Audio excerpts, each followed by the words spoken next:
all right. Hey guys, what's going on? My name's Chris Hawkes, and this is your Best Life Defined. So guess what? You get to hear more of what I think. Thanks for showing up. You know why that's important? Understanding what you think is how it drives our decisions and our choices, right? I think that this is an important cause for me. I think that this adds value to my life. Me showing up every day and saying, "Hey, how you doing? Have you thought about this?" Right? And a lot of people misinterpret the actual impact of that on their lives, right?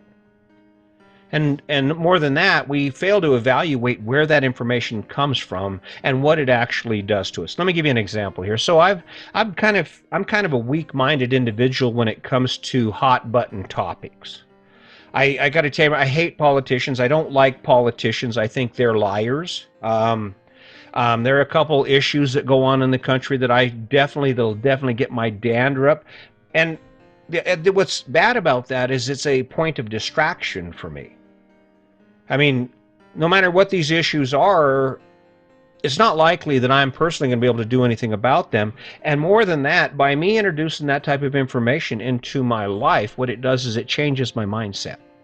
It changes how you think about things. You know, there's a whole bunch of hate going on in the world right now. And you know where that hate comes from?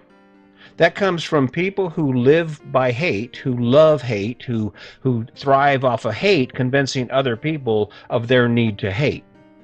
And what's funny is when you start surfing information on the internet, it's like going down a rabbit hole. I search information about any kind of organization or any kind of attitude about certain things that are going on in the world, right? And the more I search, the more I'm fed. It feeds me that information. I went and looked online at Tractor Supply to get kayaks. I had to switch out a kayak we had, and guess what? Ever since then, I've been getting ads on my sideline for everything I do on the internet about kayaks. See, I mean, they know that I was looking for them. I wonder how you let them know that I found one. I don't need one anymore, right? But that information we take in, oftentimes it becomes so habitual that we don't even actually consider it.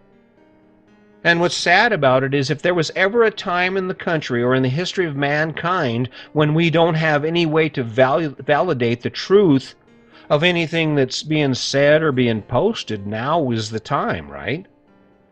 How do you prove? You see some post on Facebook, unless you're willing to do the investigation, unless you're willing to do the research, which takes forever, it's a hell of a lot easier just to believe what you read. Oh, yeah, the virus is bad. The vaccination is bad. Oh, my God, they're coming for us. This is the plan. They're going to take our guns. Really? Really? And more importantly than that, I talked about distraction a while back, the danger of distraction. We get off on these ideas and we start buying off on these beliefs that are given to us with no validation other than the fact that it kind of resonates with who we are, right? And before we know it, we are full on into it. We are supporting that cause, right? We are into it. And that's fine if your life is exactly where you want it to be. But the problem is when we get in our head, we allow other people's thoughts and other people's ideas to influence our actions and cause us to become addicted to that type of information. What's happening in your life when that happens? This last election was the biggest fiasco I've ever seen. It was scary. I'm not even going to go into what side of life I'm on. I'm looking at people on both sides, and we've lost our damn minds based on stories being presented that neither side can validate. Okay? The truth is only what they want you to believe, and the only place you're going to find real truth is within yourself.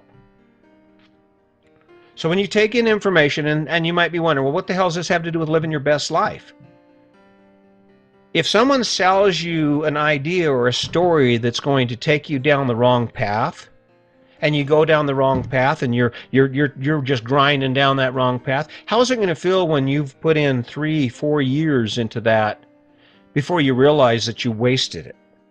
I mean, a prime example is me, what I thought. I mentioned it. I used to be the most angry, difficult person you could ever meet. You know, I'm a great friend. I am a great friend, but I'm an even better enemy, right? Someone would say, "Hey, this is wrong." I would take up the fight. You know how many times I sacrificed because of that? And you know how many times when I was in the war and they were coming after me personally because I decided to right a wrong? Do you know how many times those people who gave me those ideas stepped away and didn't support me? And what was happening to my life? It was going down the toilet. I was in a rabbit hole. Just kept getting worse. My relationship was getting worse. My situation at work was getting worse. And there I am, listening to the noise. I said it before, if you want to get connected and capture the kind of life that actually inspires you and gives you what you want from it, it starts inside you. It does. It starts within yourself. How much time will you spend a day thinking about the truth? Not telling your stories about how great it is to be in debt or how great it is to own the house, but the reality of it. What is it creating for you? Are you really that enthused about the fact that you have the big house?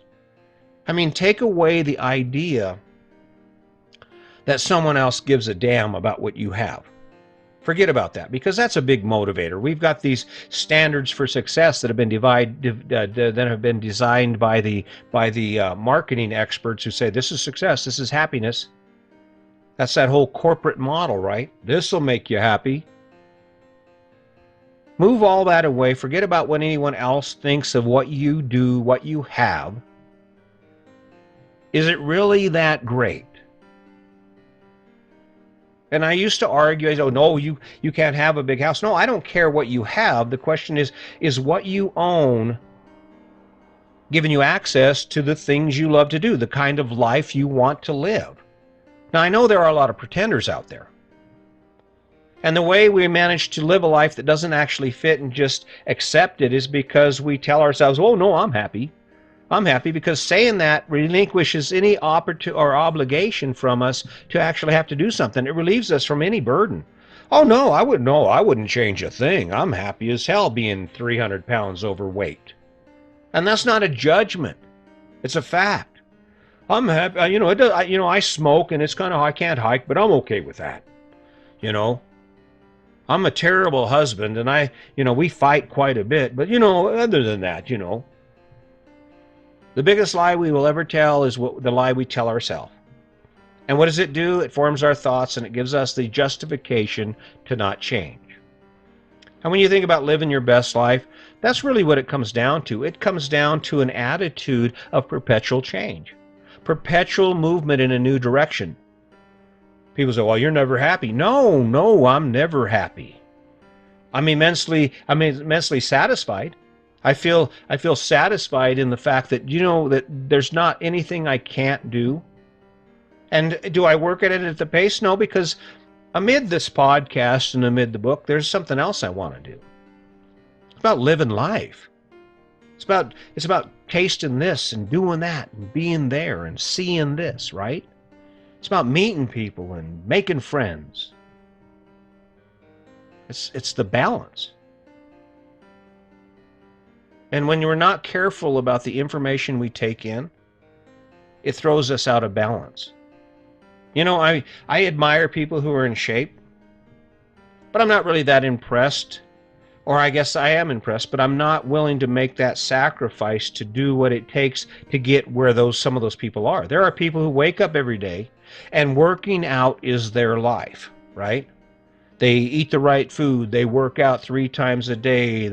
They get a good night's sleep. They take all the supplements, and their whole mission is to stay in perfect shape. I can't fault that if that's where their energy comes from, if that's truly where they get their juju. But I want a little more balance in my life than that, because I am definitely obsessive compulsive. I get on a plan. I mean, this podcast is a prime example. Who does a 365 daily podcast starting out? Most people do it weekly and then they see how it goes. They learn a little bit. No, not me. I go hard, right? The information that I take in is what drives me. I look around, I look at people like Tim Ferriss and Oprah Winfrey and a lot of these stars. Sydney Cummings, big YouTuber. She's an exercise guru, amazing gal. My wife works out with her every day. Actually works out with Sydney over going to CrossFit with me because her workouts are so dynamic. That's information I'm going to take in. I look at what Sydney Cummings did, and now that I think about it, I think she was in part inspiration for me to go ahead and do a daily podcast. I'm thinking if Sydney Cummings can do 1, 2, maybe 3 workouts a day, depending on her schedule, so she can produce a daily workout routine for her audience, why the hell can't I do a daily podcast, right?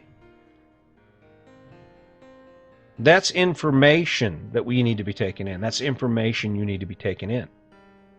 Surround yourself with people, and it doesn't have to be me. Surround yourself with people who are going to give you insight that allows you to turn your focus to yourself. Because while you're running around out there waving your banner for that cause that you live, eat, breathe, and drink, where's your life? Where's your life going? In a month, a year of running, walking down the street, doing what you do, getting in everybody's business because of this cause you believe in? What is happening to your life? Now, granted, if that's your inspiration, if you wake up every day and you're excited about where you're at, then you are right where you're supposed to be. But even then, there is a certain amount of balance required. You can't justify putting all of your effort into this magical thing you do while your life's going to shit, right? I mean, that's like the guy saying, "Oh, you know what? The lake is it. I'm a fisherman." So instead of taking care of the wife, taking care of the kids, taking care of their family, preserving their job, guess what they do? They get up in the morning, they hook up the boat, and they go to the lake, right? Oh, that's living your best life. No. That's selfish. That is a single-minded focus, and what we have to do when we start talking about where we're taking our life, it's about the balance. You don't just eat bread every day, do you? No, there's a variety of things that create that sense of well-being. You know, this might be something that you may have never thought of, but I spend a lot of time thinking about my own demise. I think about, okay, where am I at with regard to if today were the day that my life ends? Would it be sad? Hell, yeah, it'd be sad. I don't want to die. I'm not ready to give this thing up yet. But what's cool is if I face that, and I will. But when I face that, I'm actually at peace that I did a pretty damn good job of living it. Right? I did a pretty good job. I got to see Bar Harbor, Maine. Me and Sandy got to travel around the country. We got to live in a fifth wheel. If the universe hands me more than that, we'll get to have our retirement home and continue to travel and watch my grandkids grow up. Maybe I'll watch my grandkids get married. But if it ends tomorrow, I'm okay with that. I'm okay with it because I have everything I need, that life has given me what I needed to have before that comes, and that is peace of mind. I told my grandson the other day, I said, "Hey, Connor, I'm worried." He goes, "What are you worried about, Papa?" I said, "I'm worried because I'm worried that it's going to take me dying before anyone ever picks this information up and says, 'Oh, yeah, that dude was smart.' Oh, I see what he's saying. Don't buy the big house just because they tell you the big house is how you're happy. Buy the house that fits your life. Buy the house that allows you to do more." You know, I have this saying, if your presence in my life doesn't add value to my life, you don't get to be in my life.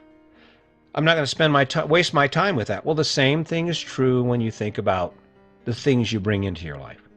When you buy that house and you're going to go in debt for that house, if that's what you have to do, the last thing you want to do is have that decision hinder your ability to access your life. And how do you escape that cycle, that trap? You evaluate what you think. You evaluate what you're being told versus who you are and what you believe. And that's how it gets better. And that's how you live your best life. And if you're sitting still and you're saying, "Oh, no, I'm happy, I don't have to do anything," that's exactly where you're going to be when you die. So I don't know, I'm being kind of hard on you, but guess what? After the last few podcasts, I'm thinking to myself, I own this. This is mine. I'm sharing it with you. I challenge you to let me know if there's anything going on in your life you can't find an answer for. I can give you that answer. I'd be more than happy to dedicate a podcast to you. I will call your name out and say, this is for you, and we'll walk through it. So, hey, keep that in mind. Let's not forget the kindness. Life is a wonderful opportunity if we take it that direction. So jump in there, man, and let's not forget the kindness. And as always, just remember, today's your day. Make it a good one.